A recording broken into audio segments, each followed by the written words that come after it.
Ladies and gentlemen, friends, colleagues, and citizens concerned about the direction of our world, I must begin with a reality that should give us all pause. When U.S. warships start moving closer to the shores of Venezuela, we are not witnessing routine maneuvers. We are staring at a dangerous escalation, a deliberate signal of power projection that risks destabilizing an already fragile region. And I ask you, why Venezuela? Why now? What is the deeper mindset driving these actions from Washington and most notably from Donald Trump himself? The answer, I assure you, has less to do with Venezuela's internal politics and far more to do with a desperate attempt to maintain U.S. Hegemony in the Western Hemisphere at a time when it is slipping away. The sudden deployment of U.S. warships closer to Venezuela is not an act that should be dismissed as routine military maneuvering, nor should it be underestimated as simply another show of American naval presence in international waters.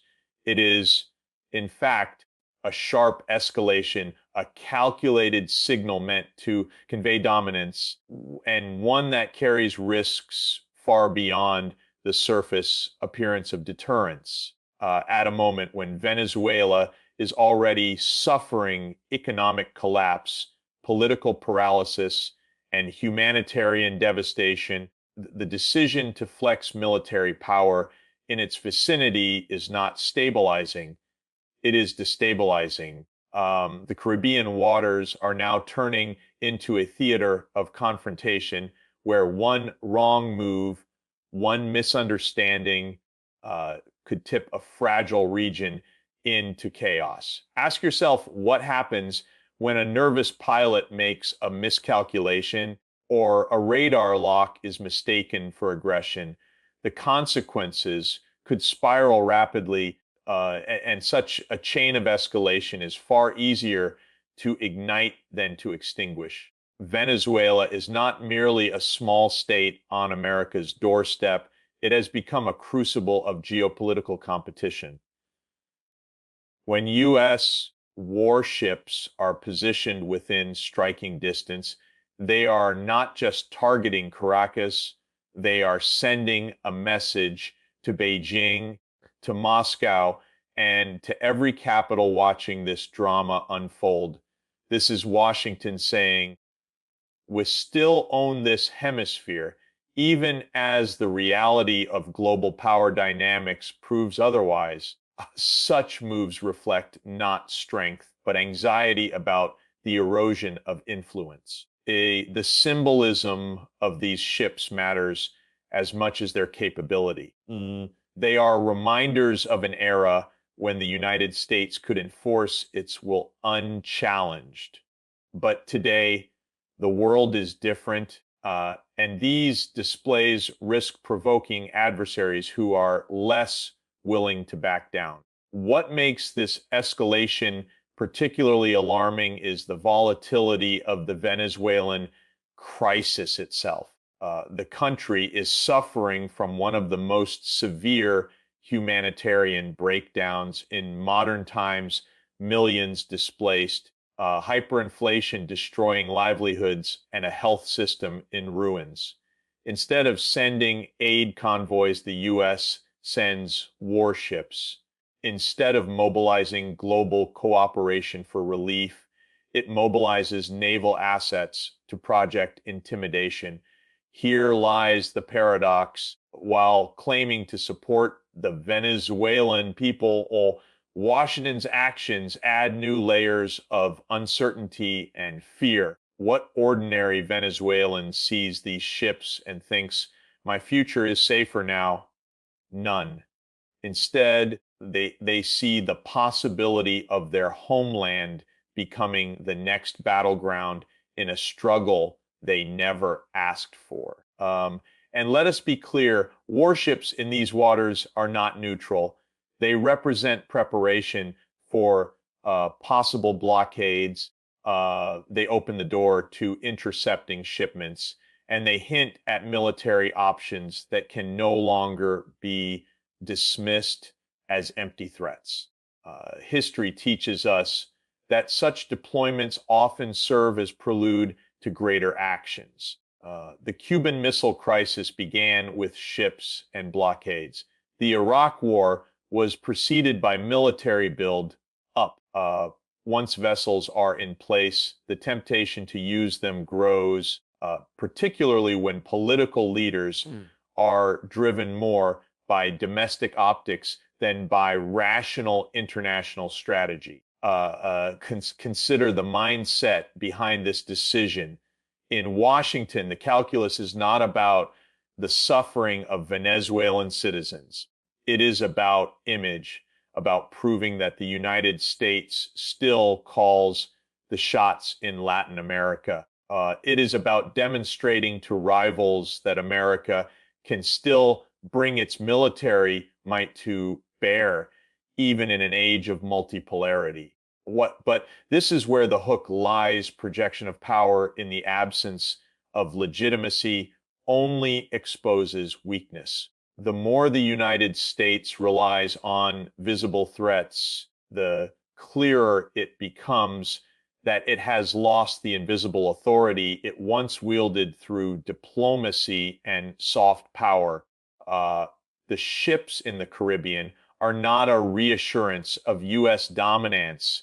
They are an advertisement of its insecurity. And we must ask who benefits from this escalation. Do the Venezuelan people? No, they are caught between authoritarian misrule at home and the heavy hand of outside pressure from abroad. Do ordinary Americans?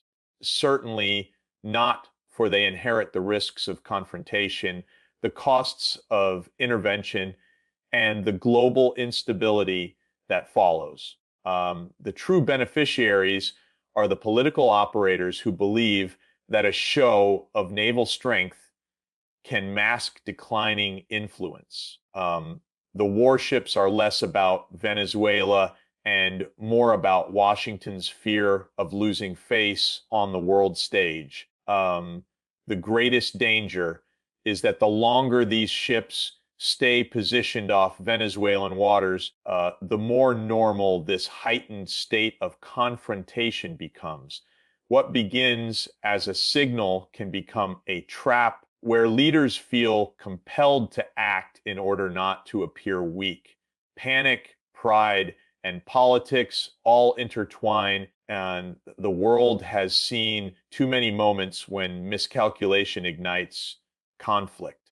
That is why this escalation should not be dismissed as posturing.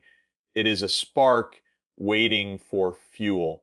And in a region already suffering, the fire could spread farther and faster than anyone imagines. Venezuela has become far more than a domestic crisis or a test of governance under Nicolas Maduro. It has emerged as one of the central flashpoints in the 21st century struggle for global power. The United States sees this nation not in isolation, but as a battlefield in its intensifying rivalry with China and, to a lesser extent, Russia. The stakes extend far beyond Caracas. What happens in Venezuela is a barometer for the future of Latin America's autonomy and a mirror reflecting the decline of U.S. dominance in its own hemisphere. The very fact that the world's two largest powers are vying for influence there shows how dramatically the balance of power has shifted. The hook, of course, is this: Venezuela is not simply fighting for its survival as a state. It has been transformed into the stage on which the contest between unipolar and multipolar visions of the world is being acted out. China's role in Venezuela is neither symbolic nor superficial. Over the past decade, Beijing has invested tens of billions of dollars into infrastructure projects, energy agreements, and oil-backed loans.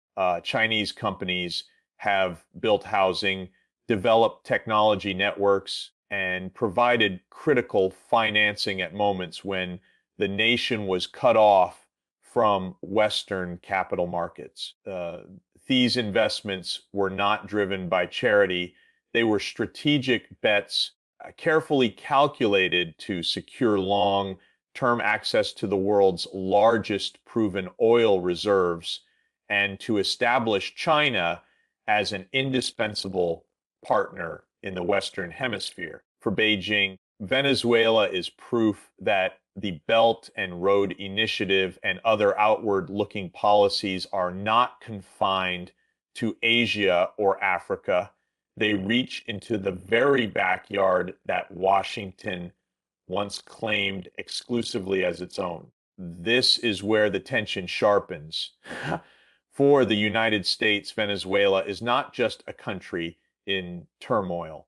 It is a symbol of resistance to its authority, backed by its greatest rival.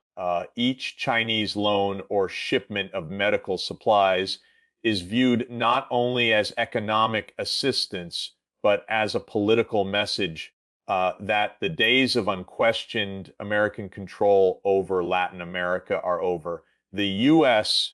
political establishment cannot ignore this shift.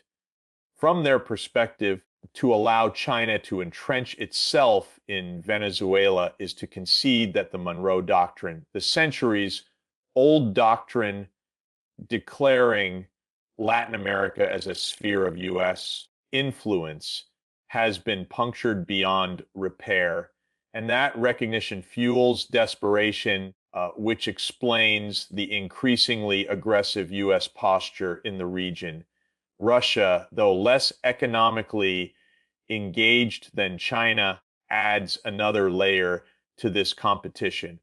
Moscow has supplied military equipment, advisors, and diplomatic cover for Caracas. It has dispatched bombers and naval assets in symbolic shows of support, ensuring that Washington cannot act without considering a broader international backlash.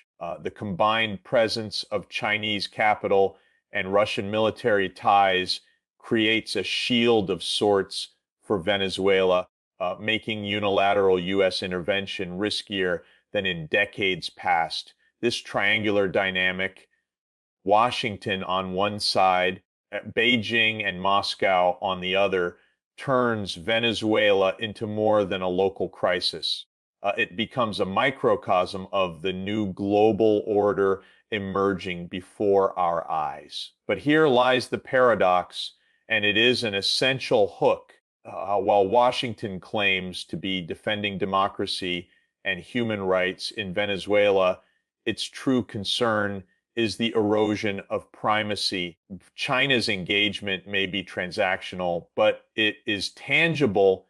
It has built roads, delivered power plants, and offered lifelines when Western sanctions tightened the noose. The U.S., by contrast, has leaned heavily on sanctions, isolation, and threats of military escalation. To ordinary Venezuelans, the contrast is stark. One side delivers bread, the other delivers blockades. Which partner then appears more committed to the nation's survival? This question quietly undermines America's narrative of benevolent leadership, not just in Venezuela, but across the hemisphere. What makes this struggle even more consequential is its ripple effect. Other Latin American nations are watching closely. If Venezuela succeeds in resisting U.S. dominance with the backing of China, it sends a signal that multipolar partnerships are possible, that smaller nations no longer need to bow to Washington's dictates. Brazil, Argentina, Bolivia, and others are recalibrating their foreign policies in light of this contest. Every port China builds, every energy agreement signed, and every diplomatic shield extended weakens the gravitational pull of Washington's influence. And every warship the U.S. sends to intimidate Venezuela highlights that it is losing ground in the very region it once controlled without question. Venezuela then is more than a crisis of governance or ideology. It is a litmus test for the future of global order. Will Latin America remain tethered to Washington's orbit, or will it become a landscape of diverse partnerships where China and others play equal roles? This is not simply about oil or about Maduro's survival. It is about the survival of U.S. hegemony in the Western Hemisphere. The world should not underestimate how deeply Washington feels this challenge, nor how far it may go to prevent the symbolism of losing control in its own backyard. And that is precisely why Venezuela today is far more than a local conflict. It is a front line in the great power struggle that will shape the century. Donald Trump's approach to Venezuela reveals far more about his state of mind than it does about any coherent U.S. strategy. At the heart of his decisions lies a mindset defined by panic, optics, and a relentless obsession with appearing strong. When Trump orders warships to the Caribbean or doubles down on sanctions, these actions are not the outcome of careful long-term strategic planning. They are reflexes born out of a political psychology that equates intimidation with leadership and spectacle with substance. The hook is undeniable when panic becomes the driver in policy, escalation is inevitable, and the risks to global stability multiply. Trump's worldview has always been shaped by the idea that appearances matter more than outcomes. To him, foreign policy is less about patient diplomacy and more about a series of televised moments designed to project dominance. He looks at Venezuela not as a crisis of governance or humanitarian collapse, but as a stage on which he can play the role of the strongman. This explains why, in moments of political weakness at home, his administration has leaned on foreign crises to demonstrate resolve abroad, deploying warships or talking tough against Nicolas Maduro is less about Venezuela's reality and more about Trump's need to reassure his base that he is a defender of American power. The danger in this approach is that it creates a cycle of action and reaction, but with each step driven by the fear of looking weak rather than the pursuit of genuine solutions. Trump fears the perception of decline of U.S. influence in Latin America, decline of his own political standing, decline of America's ability to dictate global terms. This fear fuels a reactive style of decision making where short-term theatrics take precedence over long-term stability. And here is the key hook. When the leader of the world's most powerful military acts out of fear, the consequences are not contained. They ripple across borders and shake the foundations of global security. One only needs to look at the patterns of his presidency. Whenever challenged domestically, whether by investigations, economic downturns, or political opposition, Trump has reached for foreign policy as a stage to project control. Venezuela, with its oil reserves, its ties to China and Russia, and its proximity to the United States, offered the perfect backdrop.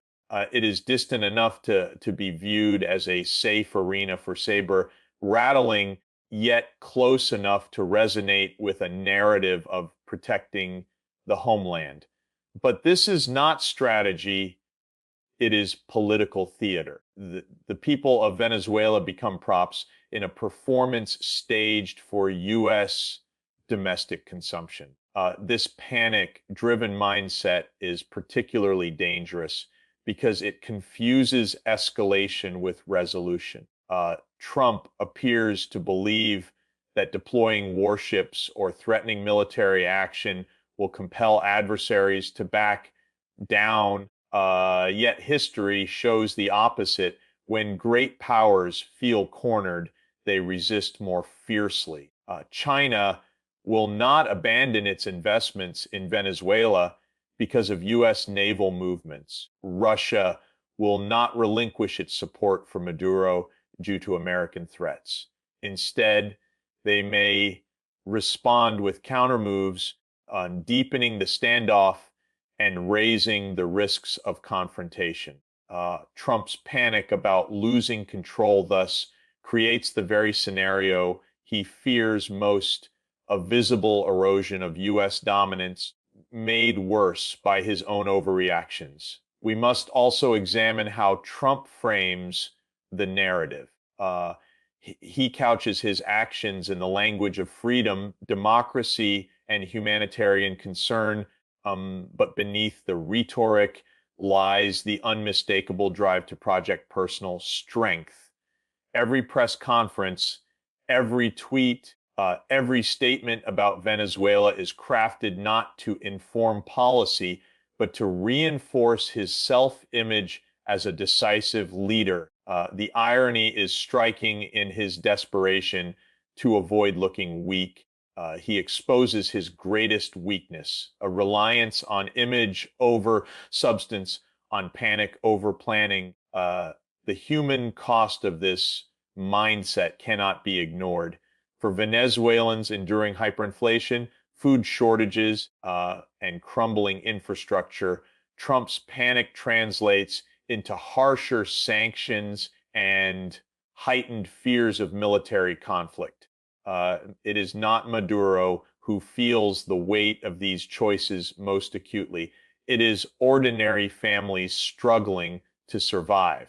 Trump's panic about losing political ground at home produces suffering abroad, turning the lives of millions into collateral damage for the sake of political optics. The larger danger is that this mindset does not stop at Venezuela. It is a template for how Trump views the world as a series of threats to his image that must be countered with shows of force, whether with North Korea, Iran, or Venezuela. The pattern is the same: panic, escalation, intimidation. But such a template is unsustainable in a multipolar world where rivals are capable of pushing back and allies are increasingly skeptical of U.S. leadership. The more Trump tries to project control, the more he reveals the fragility of the very power he seeks to display.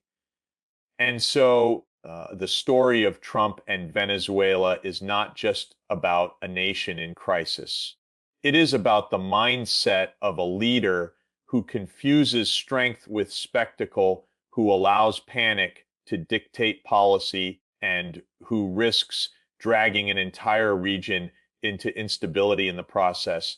The hook is clear and urgency. When panic becomes policy, the line between posturing and provocation vanishes, and what remains is a world on edge, waiting for the next reckless move.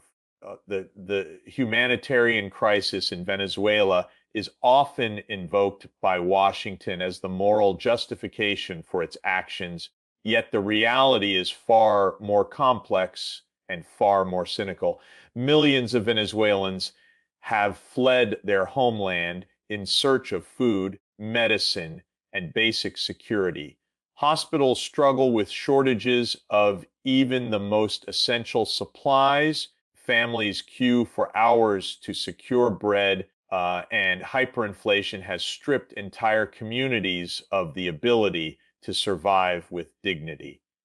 On the surface, these dire conditions provide an obvious stage for international concern. But when the United States cites human rights as the reason for sanctions, blockades, or even military maneuvers, we must ask a deeper question. Is relief for the Venezuelan people truly the goal, or are these actions a convenient cover for geopolitical ambition? The hook is clear. When suffering becomes a tool for power, the crisis deepens rather than heals. Sanctions imposed by Washington have not brought democracy to Venezuela. They have not restored prosperity, nor have they toppled Nicolas Maduro's government.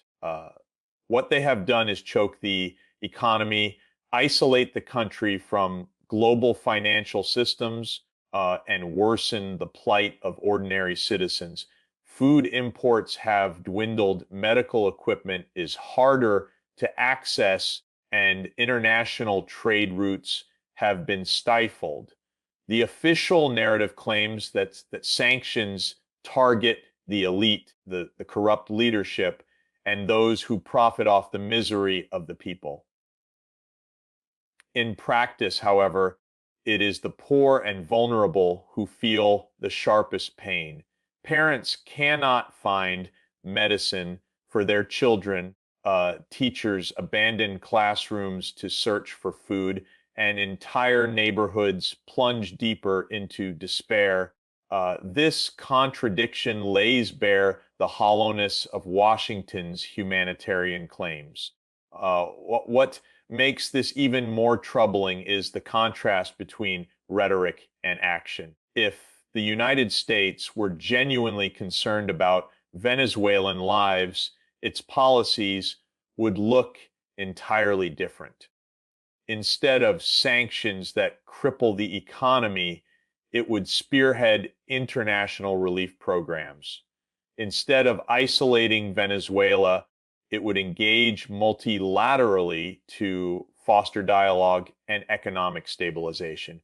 Instead of sending warships, it would send aid convoys. Yet the reality is the opposite. The greater the suffering, the greater the leverage for Washington to argue that Maduro has failed and that U.S. intervention is necessary. This is not compassion, it is calculation. And here lies the hook. Humanitarian tragedy is not being alleviated, it is being weaponized. Oil, of course, looms in the background of every decision. Venezuela holds the largest proven oil reserves in the world, a fact that makes it impossible to separate humanitarian concern from economic interest. For decades, U.S. Policy toward oil-rich nations has followed a familiar pattern: couch interventions in the language of democracy while quietly securing access to energy resources. Iraq and Libya stand as stark reminders of this pattern. Venezuela is no different. The humanitarian narrative provides the moral cover, while the true goal remains control over resources and strategic influence in a region where U.S. dominance is slipping. To ignore this dimension is to ignore the essence of the policy itself. The cruelty of this duality is that Venezuelans are trapped between two destructive forces: a failing government that has mismanaged resources and repressed dissent, and an external power whose measures worsen their suffering under the guise of liberation. The people do not see the benefits of either side. What they feel is the tightening of scarcity, the collapse of opportunity, and the creeping despair that comes from knowing their daily struggles are being manipulated for geopolitical ends. Every pronouncement from Washington about freedom for the Venezuelan people rings hollow when those same people are denied access to the medicines, trade, and resources that could stabilize their lives. And yet, the danger goes beyond Venezuela's borders. Other nations in Latin America observe this pattern and draw their own conclusions. They see that when Washington invokes humanitarian language, it often masks ulterior motives. They see that sanctions and threats create instability, not recovery. They see that U.S. military presence in the Caribbean is about projecting dominance, not delivering relief. This undermines America's credibility across the region, eroding trust and fueling the search for alternative partnerships. It is no coincidence that China's investments and humanitarian aid packages are viewed more positively than U.S. sanctions. One delivers tangible assistance, the other delivers suffering wrapped in moral rhetoric. The critical question then becomes who truly benefits from this framing. Certainly not the Venezuelan mother searching for food for her child, not the refugee walking for days across Colombia, not the doctor forced to ration medicine. The beneficiaries are those who seek to maintain strategic control, those who believe that by portraying Venezuela as a failed state, they can justify interventions that serve their own interests. The tragedy of Venezuela's humanitarian crisis is real, but in Washington's hands, it becomes a narrative weapon, a way to win hearts and minds at home while tightening pressure abroad. The hook, therefore, is devastatingly simple. When humanitarian language becomes a mask for power politics, the victims are silenced, their suffering instrumentalized for goals they never chose. Venezuela's crisis should be a call to action for compassion, cooperation, and relief. Instead, it has become a theater in which the rhetoric of care hides the reality of control. That is not humanitarianism. It is exploitation dressed in the language of morality. When a superpower reaches for its military arsenal to send messages rather than to pursue solutions, it often reveals something deeper than confidence. It reveals insecurity. The deployment of U.S. warships near Venezuelan waters is a striking example of this paradox. At first glance, it looks like strength, the projection of force to deter adversaries and remind the world of America's unmatched military reach. But beneath the surface, it speaks of a nation unsure of its grip on influence, struggling to maintain an order that is no longer uncontested. The hook is in the irony itself. The louder the show of intimidation, the clearer the signal that U.S. power is not as absolute as it once was. For decades, Washington commanded Latin America with near impunity. From coups to covert operations, its influence was so entrenched that its dominance was rarely challenged. But the 21st century is rewriting this narrative. China's growing role as an investor, Russia's willingness to provide military support, and the rise of regional alliances independent of Washington have collectively eroded the sense of American inevitability. Venezuela, with its vast oil reserves and strategic location, has become the crucible of this shift. The presence of U.S. naval forces in nearby waters is not merely an act of deterrence, it is an anxious response to a reality where rivals have gained ground in what was once considered America's exclusive domain. The very nature of military intimidation underscores this weakness. If the U.S. were truly confident in its influence, it would not need to resort to such visible threats.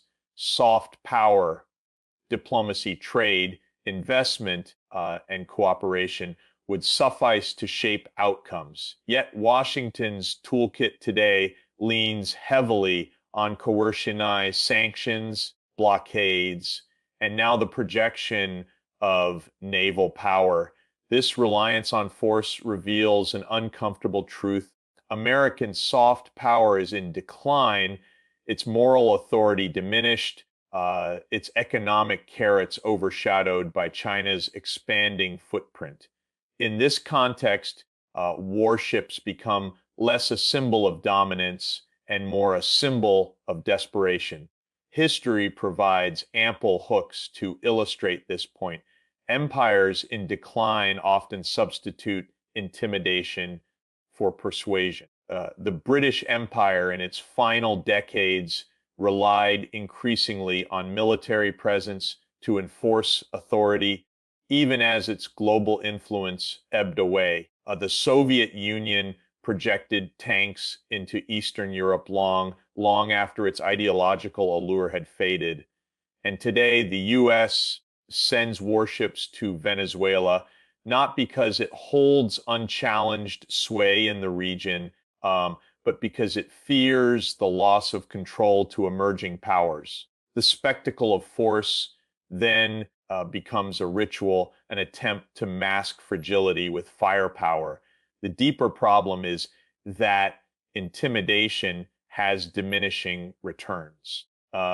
Naval deployments may produce headlines, but they do not solve the underlying challenges. China will not withdraw its investments from Venezuela because of a U.S. destroyer cruising nearby. Russia will not abandon its military advisors because of an aircraft carrier in the Caribbean. Maduro's government will not collapse because of a blockade threat. Instead, such gestures harden resistance, embolden rivals, and alienate regional partners who increasingly view the United States not as a guarantor of stability, but as a source of escalation. Intimidation, rather than restoring authority, accelerates its erosion. And what of the perception among ordinary Venezuelans and Latin Americans more broadly? To many, U.S.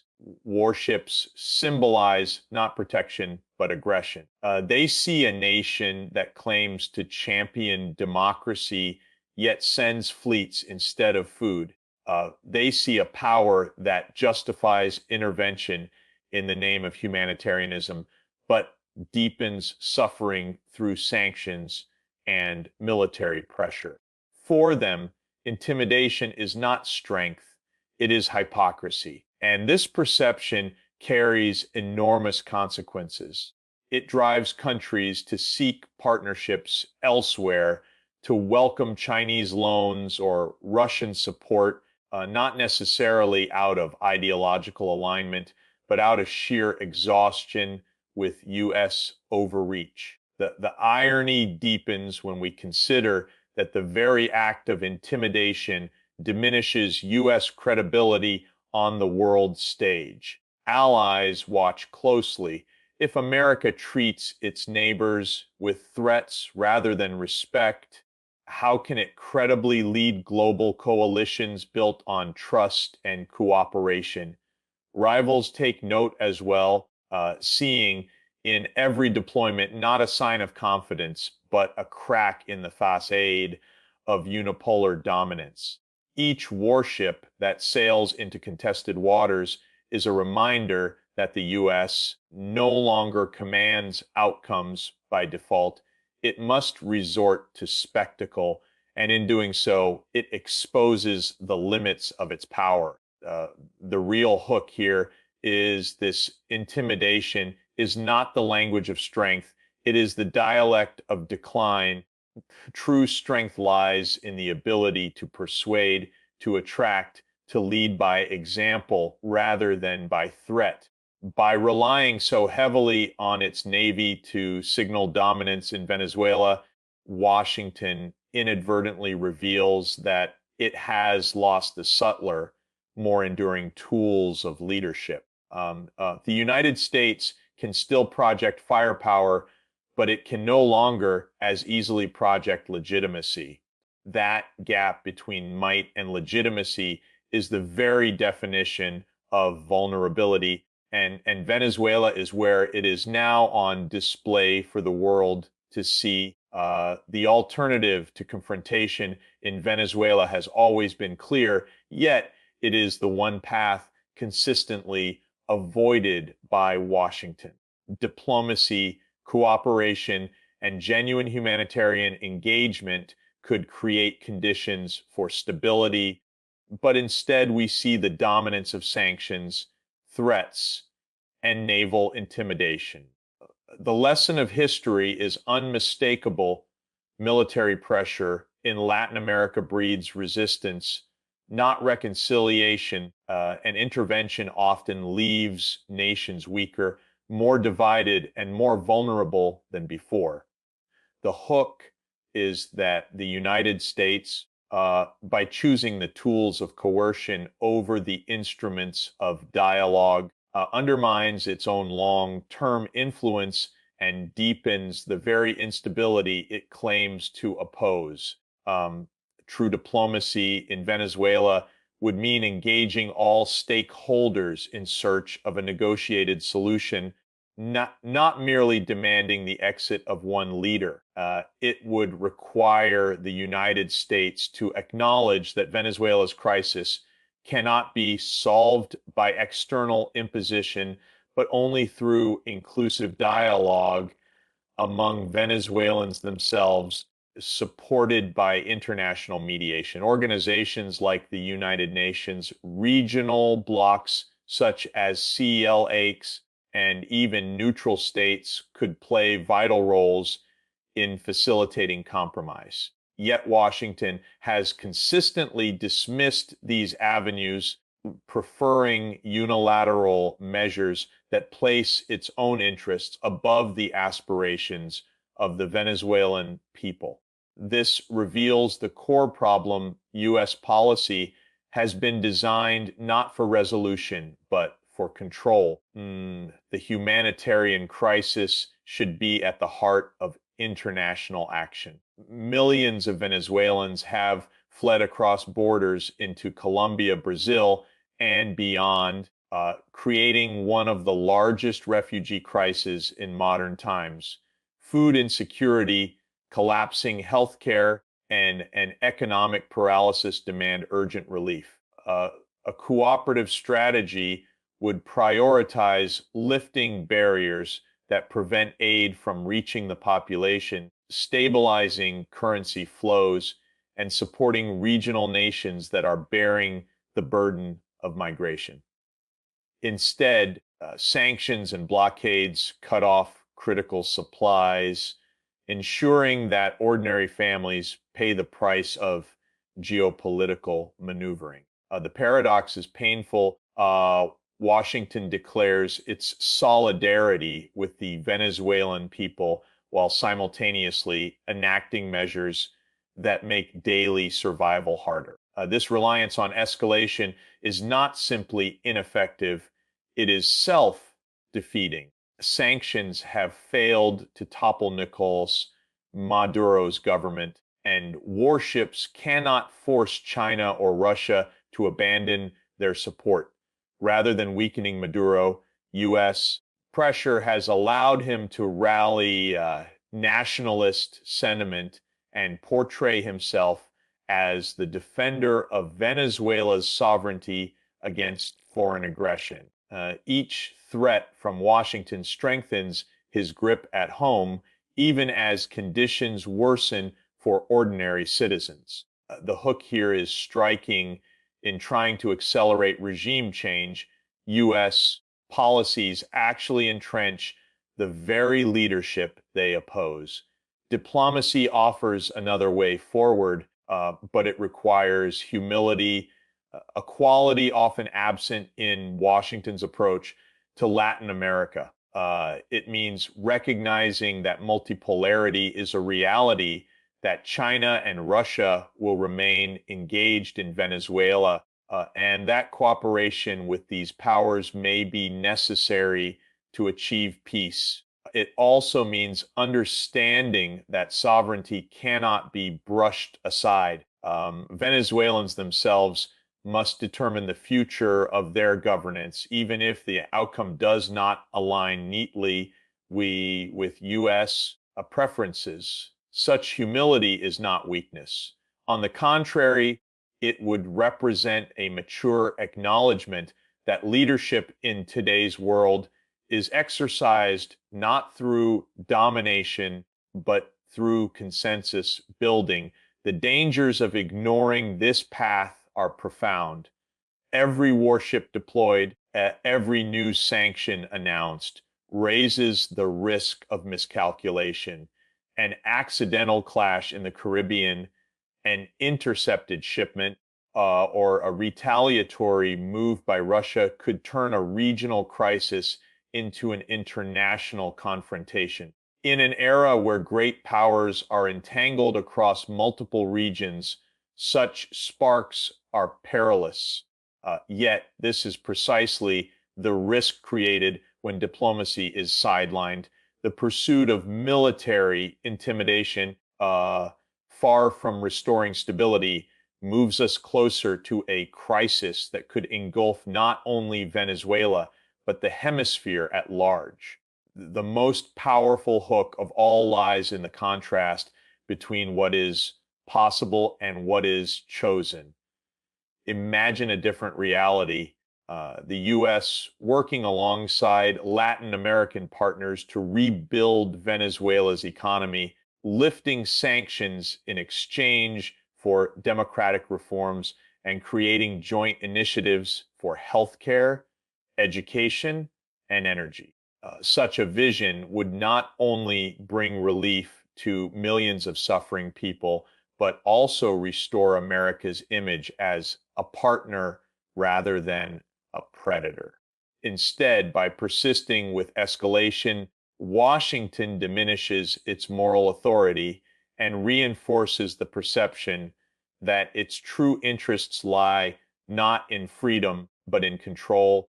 Venezuela stands as a test of whether the world will continue down a path of militarism and rivalry or pivot toward cooperation and shared responsibility. The crisis does not demand more threats.